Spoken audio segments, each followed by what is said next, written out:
안녕하십니까. 더불어민주당 규제혁신특별위원장 그리고 고양정 국회의원 예비후보 이용우입니다. 먼저 규제혁신특별위원장으로서 말씀드리겠습니다. 수도권 정비계획법. 이 법은 낙후되고 소외된 수도권 북부에 대한 이중적 촉세입니다. 산업, 교통, 그리고 경제권과 생활권이 차원에서 수정법은 재정비되어야 합니다. 대내외적으로 도전받고 있는 우리 경제는 근본적인 혁신이 필요합니다. 제가 카카오뱅크를 만들고 운영하면서 우리 경제의 혁신 성장을 가로막고 있는 가장 큰 장애물은 바로 경제의 활력과 창의성을 약화시키는 규제 시스템이라고 생각했습니다. 못하는 것 빼고 다 할 수 있도록 하는 네거티브 규제 시스템이야말로 대한민국 경제 성장의 초석이 될 겁니다.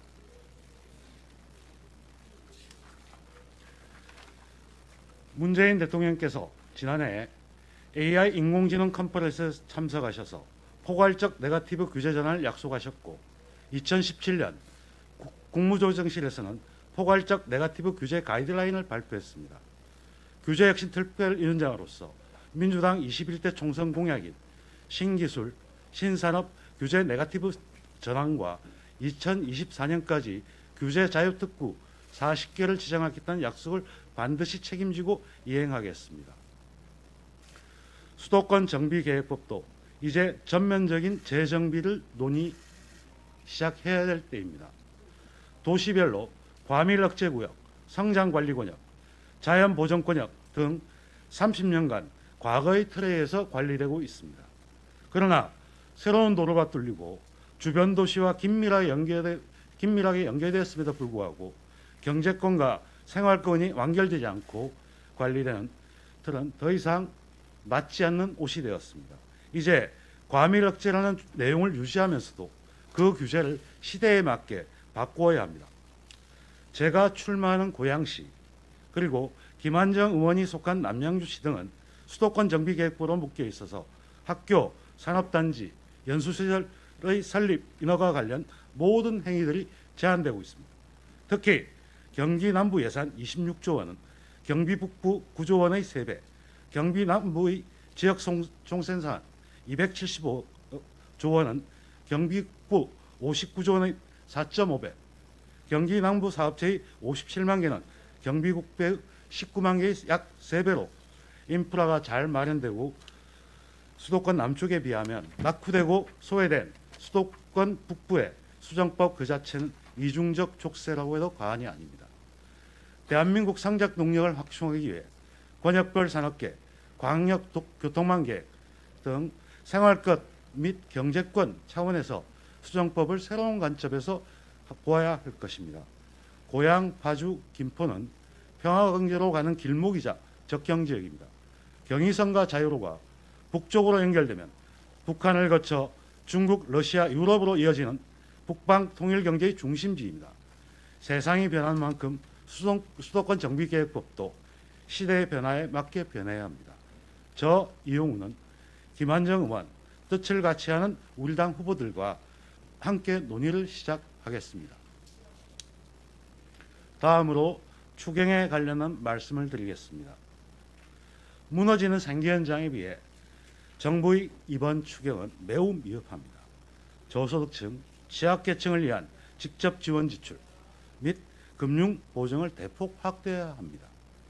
현재 코로나19가 만든 대내외적 경제 상황은 심각한 국면에 있습니다. 유가, 주식, 파생상품 등 현물시장과 금융시장의 리스크는 높아지고 있습니다. 상품과 서비스, 사람의 이동 제한으로 교역망이 흔들리고 있습니다. 세계 경제와 국내 경제가 어디로 갈지 누구도 예측할 수 없는 상황입니다. 통계청이 발표한 2020년 2월 고용 동향을 보면 전년 동월 대비 도매 및 소매업은 10만 6천 명 감소, 개인 서비스업 2만 3천 명 감소, 정보통신업 2만 5천 명 감소 등 자영업자와 영세 소기업들의 생존이 무너지고 있습니다. 3월, 4월이 지나면 민생 현장은 더욱 어려워질 것으로 판단됩니다. 민생을 살리고 적극적이고 과감한 정책이 필요합니다. 국가는 이런 때 필요한 겁니다. 경제 현상을 다녀보면 정부의 이번 추경은 매우 미흡하다고 판단합니다. 저소득층과 취약계층을 위한 직접적인 지출은 3조 원에 불과합니다.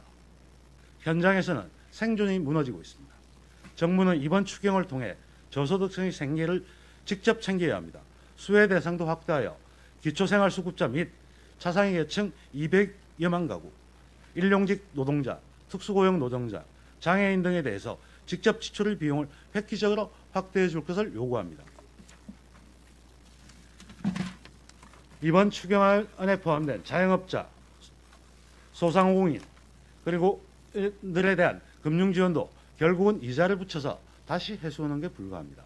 신보, 기보, 지역신용보장 보증재단과 같은 현장에서는 보증사고 위험과 인사평가의 문제로 정작 필요한 곳에 코로나 대응 자금이 집행되지 않을 우려가 높습니다.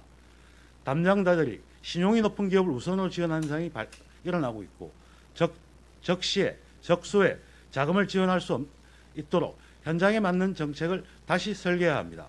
생계 위협을 느끼는 자영업자와 소기업들에게 무이자 지원과 초저금리 지원을 나누어 과감하고도 섬세한 보증 지원, 이자 차익 보전 예산을 포함시켜 줄 것을 감히 제안드립니다.